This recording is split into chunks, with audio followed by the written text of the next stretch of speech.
সুপ্রিয় দর্শক মণ্ডলী, universal medical college and hospital limited আজকের সংবাদপত্রে আপনাদের সবাইকে স্বাগত জানাচ্ছি। দর্শক মণ্ডলী, আমাদের সঙ্গে রয়েছেন ডাক্তার জাহিদুর রহমান। জাহেদ, স্বাগত আপনাকে। ধন্যবাদ। শিরোনাম দেখে নিচ্ছি। দৈনিক ইত্তেফাকের শিরোনাম হচ্ছে সংস্কার ও জুলাই সনদ নিয়ে সমঝোতায় আসতেই হবে। আরেকটি ছায়া মওদুদিবাদী দলের প্রয়োজন নেই, মাহফুজ আলম। বাংলাদেশ প্রতিদিন জুলাই সনদ নিয়ে নতুন বিতর্ক, গণতন্ত্র পুনঃপ্রতিষ্ঠায় কাজ করতে হবে ঐক্যবদ্ধভাবে। মানবজমিন নতুন শর্তে কাবু কমিশন, জাতিসংঘে ফিলিস্তিনের মুখোমুখি বাংলাদেশ। আমার দেশ জাহিলিয়াতের ভয়ঙ্কর রূপ দেখেছেন যশোরবাসী, জুলাই সনদ বাস্তবায়ন নিয়ে সমঝোতায় আসতেই হবে। কালবেলা অর্থনীতিতে রেমিটেন্সের সুবাতাস, দ্রুত ও সহজে রেমিটেন্স পাঠানোর সুবিধা নিশ্চিত করেছে প্রাক ব্যাংক। আমার মনে হয় এটা বিজ্ঞাপন। কালের কণ্ঠ, অনিশ্চয়তায় বিনিয়োগ বিপর্যয়, ফেব্রুয়ারি সংসদ নির্বাচন হবে মহোৎসবের প্রধান উপদেষ্টা। দেশ রূপান্তর দলগুলো অনড়, সমঝোতা কোথায়? নতুন সরকার গঠনের মিশনে গোপন বৈঠক। খবরের কাগজ, অভিনব জাল জালিয়াতি, প্রধান উপদেষ্টার সঙ্গে বৈঠকে ঐকমত্য হয়নি। আলোকিত বাংলাদেশ, রবিবারীতে মহোৎসবের নির্বাচন, ভোট গণনা ও ওএমআর মেশিনে। করতোয়া, জুলাই সনদ নিয়ে দলগুলোকে সমঝোতায় আসতেই হবে, ভবিষ্যৎ প্রজন্মের নিশ্চিত বাংলাদেশ গড়তে চায় বিএনপি। জুলাই সনদ নিয়ে সর্বশেষ যে বৈঠকটা ঐকমত্য কমিশনের, সেটা কার্যত ভেঙে গেছে। কোনো পক্ষের মধ্যে সমঝোতা হয়নি, এই জন্য আরও সময় বাড়ানোর সিদ্ধান্ত হয়েছে। প্রধান উপদেষ্টা ওখানে ঐক্যের তাগিদ দিয়েছেন, সমঝোতার কথা বলেছেন। অনেক তার দীর্ঘ বক্তৃতায় তিনি তার এর উপরেই জোর দিয়েছেন বেশি। আপনি কীভাবে দেখছেন? ধন্যবাদ আপনাকে। আমি প্রধান উপদেষ্টার বক্তব্য খেয়াল করলাম, তার বক্তব্যের মধ্যে আসলে হতাশা আছে প্রচুর। হতাশা আছে কেন বলি, আমরা এমন সব আশা করেছিলাম যেগুলো হয়তো বাস্তবমুখী আশা ছিল না। আমরা ছোটবেলায় এরকম বলতে শুনেছি আর কি, যে স্বপ্ন দেখা ভালো কিন্তু স্বপ্নে বাস করা ভালো না। আমরা সম্ভবত শেখ হাসিনা পতনের পর অনেকে স্বপ্নের মধ্যে বাস করা শুরু করেছিলাম। আমরা এমন সব স্বপ্ন দেখেছি যেগুলো আদতে এগুলো ইমপ্লিমেন্টেবল ছিল না। এখানে এখন উনি আজ যেভাবে বলছেন, উনি যেহেতু ঐকমত্য কমিশনের চেয়ারম্যান, উনি মাঝে মাঝে বসেন, তার জায়গায় তিনি অ্যাবসেন্ট থাকলে মূলত এটা প্রফেসর আলী রিয়াজ, যিনি ভাইস চেয়ারম্যান, তিনি এটা চালিয়ে নেন। তো সময় আসলে পেরিয়ে যাচ্ছে। আমি একটা তথ্য আপনাকে শেয়ার করি, এটা আপনি নিশ্চয়ই খেয়াল করেছেন, দর্শকদের উদ্দেশ্যে বলছি। গতকাল বাংলাদেশ এন্টারপ্রাইজেস ইনস্টিটিউট বিইআই তারা একটা সার্ভে করে জানিয়েছে এই মুহূর্তের 10 মাস আগে সংস্কারকে প্রায়োরিটি দেয়া জনগোষ্ঠী যারা পক্ষে কথা বলছে ওইটাকে প্রায়োরিটি দিতে হবে, সেটা 59% ছিল। এটা এই মুহূর্তে 19%। তার মানেটা হচ্ছে মানুষ এই যে সংস্কার নিয়ে যা হচ্ছে, কার দোষ কার ভুল পরের আলোচনা, যে মানুষ এখন বিরক্ত হতে শুরু করেছে। এত বেশি কথা এবং এত বেশি এটাকে প্রধান করে তোলা এবং এটাকে কেন্দ্র করে দলগুলো পরস্পরের মধ্যে যে ফাইটের দিকে যাচ্ছে, এটা মানুষকে বিরক্ত করছে। সার্ভেটা অ্যাটলিস্ট তাই বলে। এখন প্রধান উপদেষ্টা যে তাগিদ দিয়েছেন, তিনি জাতির অভিভাবক হিসেবে, উনি শুধুমাত্র আমি সরকার প্রধান হিসেবে দেখতে চাই না, তিনি আমাদের অভিভাবকও। তিনি চেয়েছেন এটা নিয়ে একটা ঐক্যমত্যে আসুক সবাই।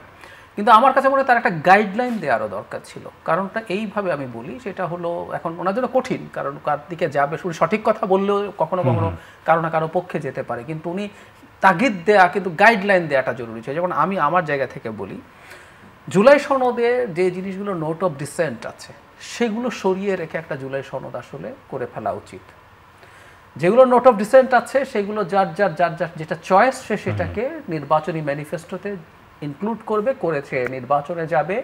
শুধু এখন না, বাংলাদেশের ইতিহাস আশা করি আমরা বাংলাদেশ ধ্বংসপ্রাপ্ত হচ্ছে না আফটার সাম ইয়ার্স, এটা নিয়ে তারা ক্রমাগত এরপর রাজনীতি করে যেতে পারবে না। একটা উদাহরণ দিই, ধরুন বিএনপি যে কমিশনগুলো আছে সেই কমিশনগুলোর মধ্যে একটা মাত্র কমিশন সম্পূর্ণ সরকারি প্রভাবের বাইরে তৈরি করতে রাজি হয়েছে, নির্বাচন কমিশন। এবং কমিশনে যে সরকারের প্রভাব থাকতে হবে, আমি এই নীতিতে আসলে বিশ্বাসী না। কারণ কমিশন আসলে সরকার না, এগুলো কনস্টিটিউশনাল অথবা স্ট্যাচুটরি যেটাই হোক না কেন, এটা আদতে কমিশন, এটা স্বাধীন। আচ্ছা, এখন ধরলাম দুদক বিএনপি তার প্রভাবে তৈরি করলো এবং দেখা গেল বাংলাদেশের দুর্নীতির অবস্থা খুবই খারাপ। এবং দুদক তেমন কোনো কার্যকর পদক্ষেপ নিচ্ছে না। তখন কিন্তু এই রাজনৈতিক দল যারা চেয়েছে এই কমিশনগুলো ইন্ডিপেন্ডেন্টলি তৈরি হবে সরকারের বাইরে, তারা কিন্তু তখন পলিটিক্স করতে পারবেন যে দেখো আমরা বলেছিলাম দুদক স্বাধীন করতে, দুদকের নিয়োগটাও যাতে পূর্ণাঙ্গ স্বাধীন হয়, কিন্তু হচ্ছে না। দেখো বিএনপি মানে নাই, না মানে সে তার লোক দিয়েছে এবং দেওয়ার কারণেই দুদক ঠিক মতো কাজ করতে পারছে না। এভাবেই পলিটিক্স হয়। পিএসসিতে ঠিক মতো যদি নিয়োগ না হতে থাকে, বিসিএস এর যে নিয়োগ প্রশ্ন ফাঁস বা নানান কিছু যদি হয়, প্রত্যেকটা মানবাধিকার কমিশন যদি ঠিক মতো কাজ না করে, দেখা যাবে এগুলো প্রত্যেকটা নিয়ে কিন্তু বিরোধীরা রাজনীতি করতে পারবে। সো এইটা হওয়া দরকার এবং প্রধান উপদেষ্টার উচিত ছিল দলগুলোর মধ্যে মিডিয়েট করে বলে দেয়া যে এভাবে করে তোমরা করে ফেলো, এভাবে শেষ করে ফেলি, এটা উচিত ছিল। আর আরেকটা সংকট আসলে মাথা চাড়া দিচ্ছে এখন, সেটা হলো বাস্তবায়ন কিভাবে হবে, এবং এটা নির্বাচনের আগেই বাস্তবায়ন করে ফেলতে হবে। এবং খুবই উদ্ভট ধরনের আলাপ আসছে, আমি উদ্ভট শব্দটা জেনে শুনে বলছি। একবার আলাপ আসলো একটা অর্ডিন্যান্স জারি করা হোক যেটা সব কিছুরই ঊর্ধ্বে হবে, সকল আইন এবং সংবিধান, একটা অর্ডিন্যান্স সংবিধানের ঊর্ধ্বে হবে। আচ্ছা, জামায়াতে ইসলাম এখন একটা দাবি এনেছে, সেটা হলো একটা ডিক্রি জারি করার মাধ্যমে এটা হতে পারে। আমাদের কনস্টিটিউশন লিখে দিয়েছে সংবিধান কিভাবে পরিবর্তন করতে হবে। সো আইদার আপনি সংবিধান ছুঁড়ে ফেলুন, তারপর আপনি যা যা করার কথা বলবেন। আর যদি এই সংবিধান কার্যকর থাকে, এই যে 2/3 ভোটের মাধ্যমে এটা করতে হবে, এটা সংবিধান না মানলে আপনার এই ডিক্রি বলে না, যাই বলেন, এগুলো পরে সাস্টেইনেবল হবে না। ধরুন আমি তো কোর্টে যেতে পারি, আমি এটা চ্যালেঞ্জ করতে পারি।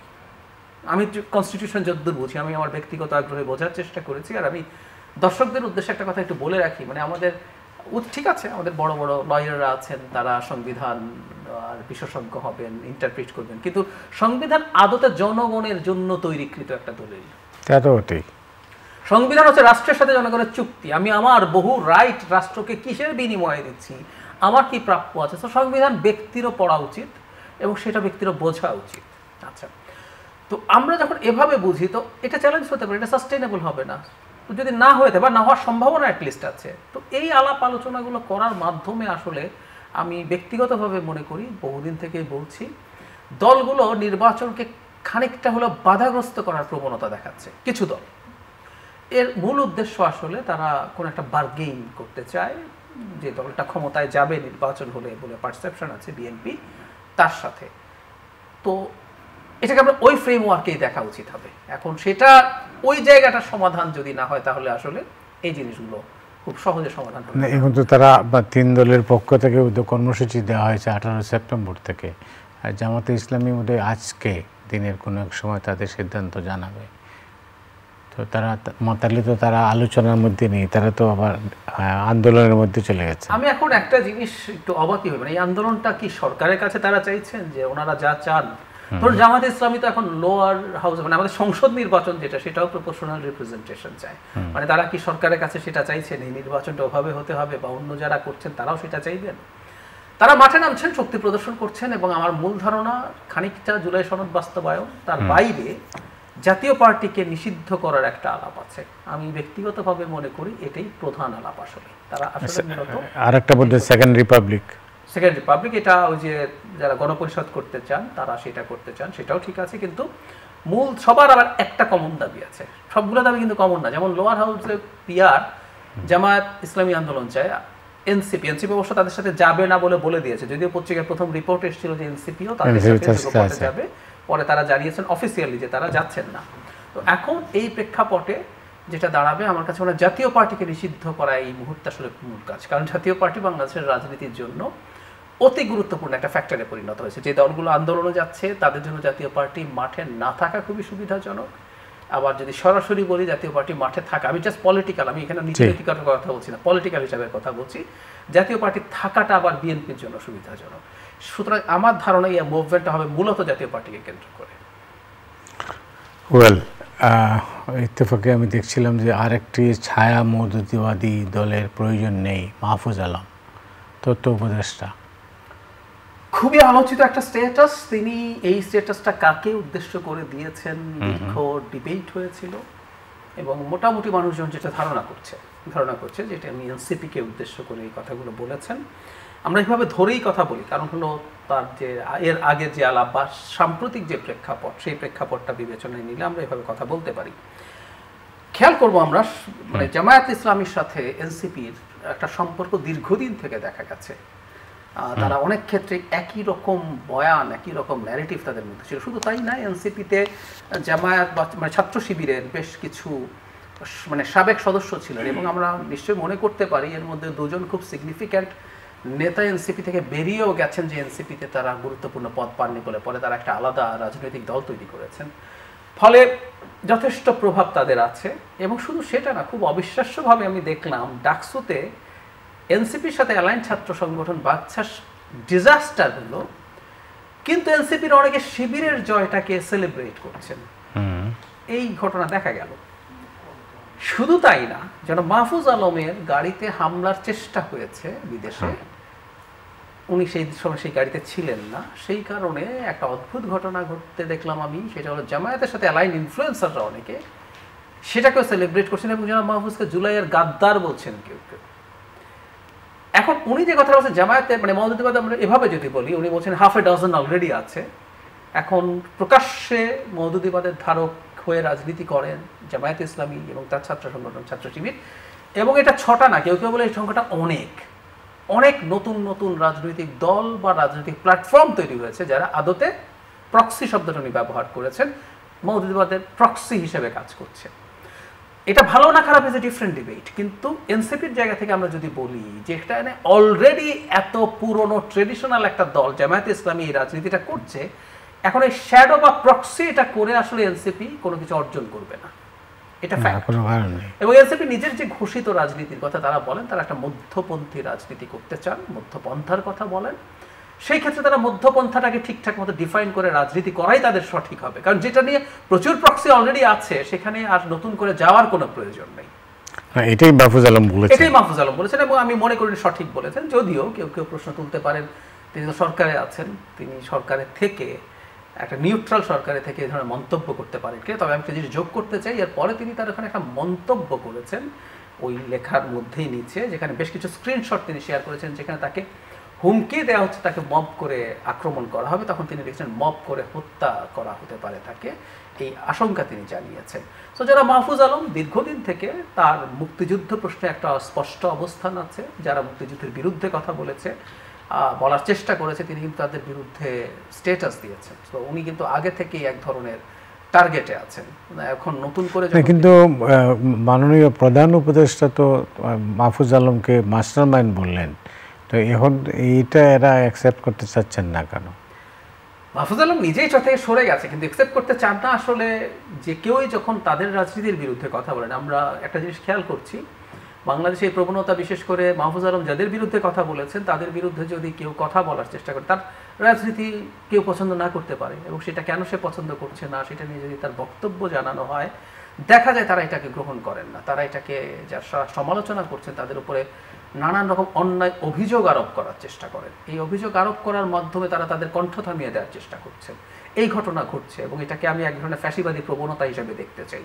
কারণ হলো একটা গণতান্ত্রিক সমাজে কেউ যদি ধরেই নিলাম উনি নিখুঁত অসাধারণ দল, তারপরে যে কারোর অধিকার আছে সেই দলকে সমর্থন না করার, বা জনগণকে বলার যে তুমি ওকে সমর্থন করো না, তার যুক্তি দেওয়ার অধিকার আছে, এবং সেই যুক্তি প্রয়োজন হলে তারা খণ্ডাবেন। কিন্তু তারা মারাত্মক সব ত্যাগ করেন। মানে কেউ জামায়াতে ইসলামের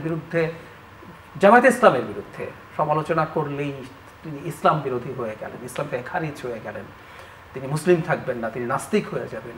এই ধরনের আলাপচারিতা কিন্তু প্রচুর আছে। সুতরাং এইটা একটা নতুন ঝুঁকিপূর্ণ ব্যাপার। এটা গণতান্ত্রিক সমাজে এটা কতটা বিপজ্জনক? মারাত্মক বিপজ্জনক। কারণ হলো tag itself is a problem. ওর দালাল তার দালাল। আমরা আওয়ামী লীগের এই সবাইকারে ট্যাগিংগুলোর সমালোচনা করেছি, জামাত শিবির ট্যাগ দাও, স্বাধীনতা বিরোধী ট্যাগ দাও, এখন ভারতের দালাল ট্যাগ দাও। কিন্তু বিপদ হচ্ছে কাউকে ইসলাম বিরোধী, কাউকে নাস্তিক, এই ট্যাগের আবার একটা মারাত্মক ঝুঁকি আছে। আমাদের সমাজে এই ধরনের একটা ট্যাগ তার জীবন শঙ্কার মধ্যে ফেলে দিতে পারে। কারণ আমরা 2013 সালে দেখেছি এই ধরনের ট্যাগ যদি দেয়া যায় তারপর কিন্তু মারাত্মক সব ঘটনা ঘটিয়ে ফেলা গেছে। এটা আমাদের ইন হ্যান্ড এক্সপেরিয়েন্স আছে। সে কারণে বলছি এটা খুবই খুবই কোনো ব্যক্তির ব্যক্তিগত নিরাপত্তাও ঝুঁকির মুখে ফেলার মতো ব্যাপার। এটা খুবই খারাপ একটা ঘটনা আমি মনে করি।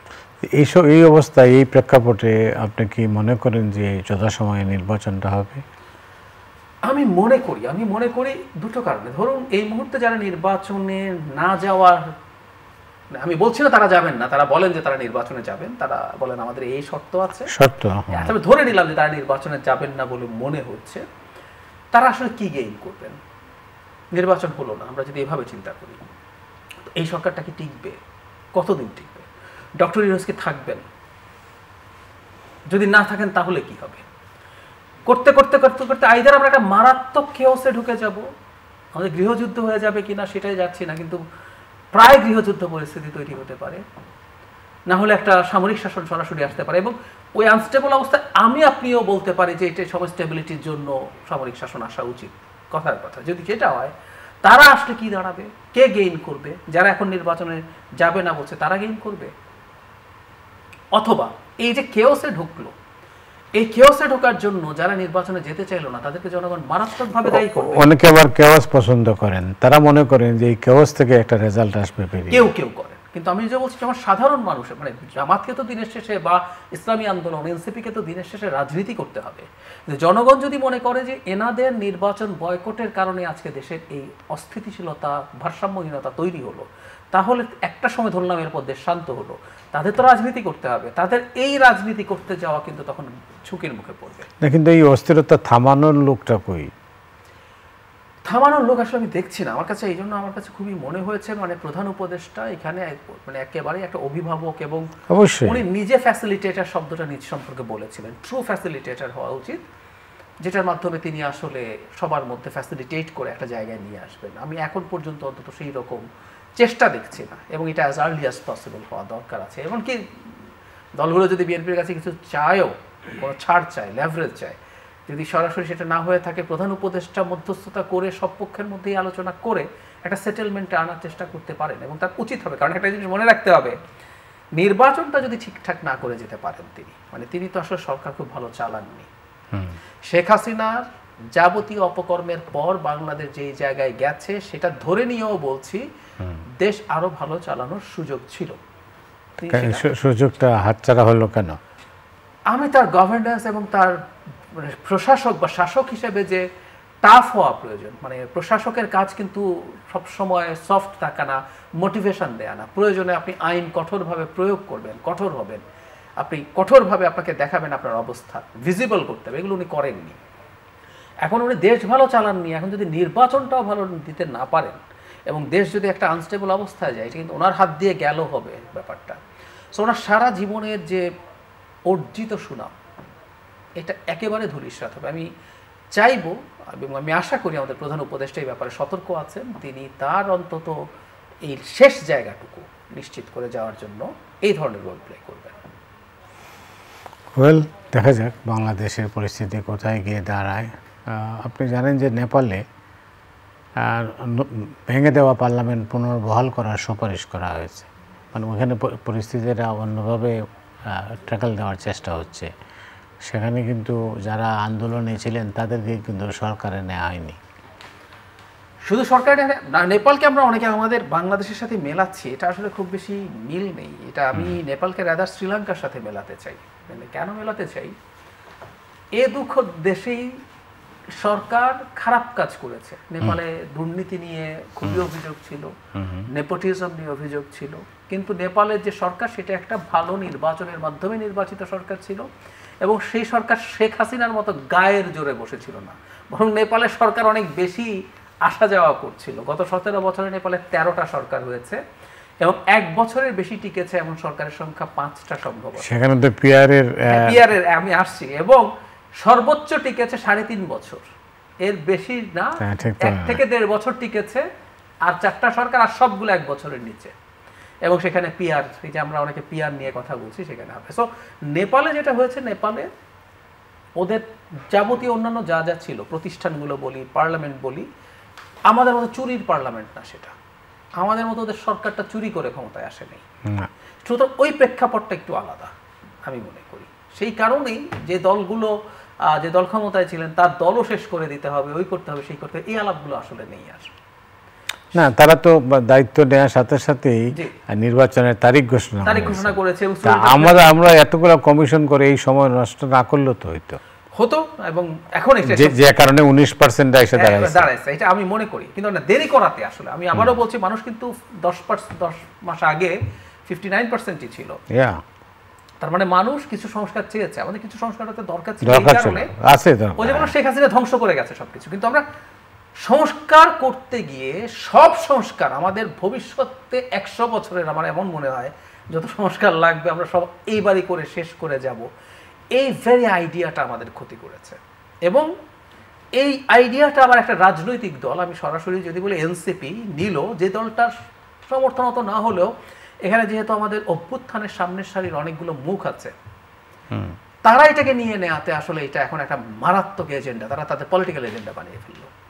তো এটাই সংকট তৈরি করেছে। নেপালের ক্ষেত্রে যেটা হয়েছে, এই সরকারটা যা যা করছে তার পলিটিক্যাল যে সমস্যা আছে, এবং যারা মুভমেন্ট করলেন তারা তাদের বার্তা দিতে পারলেন। সো সামনে একটা নির্বাচন হবে, আমি আশা করি যেটা নেপালে এই মানে শিক্ষাটা নিয়ে নেপালের ভবিষ্যৎ সরকার আর এমন হবে না। আর আমি এর মধ্যে অনেকবার বলেছি অন্যান্য শোতে, নেপালের এই ঘটনা একটা জিনিস প্রমাণ করলো, মানে আপনি যদি ভালো নির্বাচনেও নির্বাচিত হন, শেখ হাসিনার মতো চুরি নাও করে, শ্রীলঙ্কার গোতাবায়া রাজাপাকসের নির্বাচন খুবই ভালো নির্বাচন ছিল, উনি জিতেছিলেন, কিন্তু যখন উনি দেশের অর্থনীতি কলাপস করলো, যখন উনি দেখলেন যে তার হাতেই নষ্ট হয়েছে, মানে নির্বাচিত ভালো নির্বাচিত সরকারও যে 5 বছর থাকতে পারবে, এই কনসেপ্টে নাড়া পড়েছে। এটাকে আমি পজিটিভ বলি বাংলাদেশের স্বার্থে। ভবিষ্যতেও যারা নির্বাচিত হবেন তারা যদি মনে করেন তারা নির্বাচিত হবেন এবং মানুষকে সুশাসন দেবেন না, দুর্নীতি করবে, স্বজনপ্রীতি হবে, চাঁদাবাজি হবে, ওই যে নেপোকিডসের কথা বলা হচ্ছে যে আমি তরুণ বেকার, তোমার সন্তান ওখানে পড়ে সেখানে পড়ে, সে ফেসবুকে এই গাড়ির ছবি দেয়, সে ফেসবুকে তার এই বিখ্যাত ব্র্যান্ডের ঘড়ির ছবি দেয়, এই জিনিসগুলো কিন্তু আর চলবে না। বাংলাদেশের ভবিষ্যৎ সরকারকেও মনে রাখতে হবে মোটা দাগে সুশাসন। আমরা ইউরোপ আমেরিকা হয়ে যাব না, কিন্তু মোটা দাগে দুর্নীতিমুক্ত একটা সমাজ এবং একটা সুশাসন নিশ্চিত না করলে এই ঘটনা ঘটবে। কারণ শেখ হাসিনার মতো নারী যিনি মানে বেসুমার গুলি করেছেন, শত শত মানুষ হত্যা করেছেন, হাজার হাজার মানুষ আহত করেছেন, এটা করে টিকে থাকা যায় নাই, ভবিষ্যতের সরকারে 10%ও করতে পারবে না। দক্ষিণ এশিয়ার বেশিরভাগ দেশই, মানে 4টা দেশ অন্তত মানে পরিবর্তনের দিকে গেছে। এটা এরপরে কি? এরপরে আমি যেটা মনে করি, এই আলাপ কোনো কোনো জায়গায় আসছে যে আর ভারতের কি অবস্থা হতে পারে, আমার কাছে মনে হয় না ভারত আসলে এই ধরনের কোনো ট্রান্সফরমেশনে, এই ধরনের কোনো ঘটনা ভারতে ঘটবে। ভারতে সিরিয়াস ডিসকন্টেন্ট আছে, কিন্তু ভারতে আমি মনে করি গত নির্বাচনে যেভাবে মানে বিজেপি নিয়ে যাদের মধ্যে অসন্তোষ ছিল, প্রবলেম ছিল, ভারত একটা নির্বাচনী ব্যবস্থার মধ্য দিয়ে সেটা হবে বলে আমি ধারণা করি। কারণ ভারত একটা ফেডারেল স্টেট এবং তার অন্যান্য রাজ্য মিলে সরকারের যে সিস্টেম, একটা কেন্দ্রীয় সরকার পতন হয়ে যাবে, অনেক রাজ্যে আবার সেই সরকারই আছে, মানে কত জায়গায় পতন হবে। ধরুন বিজেপির কথা আমরা যদি বলি, বিজেপি কেন্দ্রীয় সরকার পতন হলো, বিজেপি এখন প্রায় সব রাজ্যে, হাতে গোনা কয়েকটা রাজ্য ছাড়া সব রাজ্যে বিজেপি ক্ষমতায় আছে। তো এটার পতন হলে কি সেগুলো থাকবে কি থাকবে না, মানে এটা এই ফেডারেল স্টেটের স্ট্রাকচারটাই ডিফারেন্ট। তবে আমি ওইটাই বলছি, মুভমেন্ট হবে প্রচুর, মানে এটা কিন্তু ছড়িয়ে পড়ে। এই জেনারেশনটা জেনজিরা ভারতেও কোনো না কোনো বিষয়ে কিন্তু মানে ভালোভাবে মাঠে নেমে পড়তে পারে, এবং ওই চাপটা তৈরি হবে। আবারও বলছি, সুশাসন দিতে হবে। এই জেনারেশন এই জিনিসটা চাইছে এবং আমার মনে হয় এই ঘটনা ঘটবে। এটা আমাদের দেশে, অন্যান্য দেশে, সব জায়গায় হবে বলে মনে করি। জাহেদ, অনেক ধন্যবাদ আপনাকে। আপনাকেও ধন্যবাদ। দর্শক মণ্ডলী, আজ এ পর্যন্তই। আপনার সবাই ভালো থাকুন। শুভরাত্রি।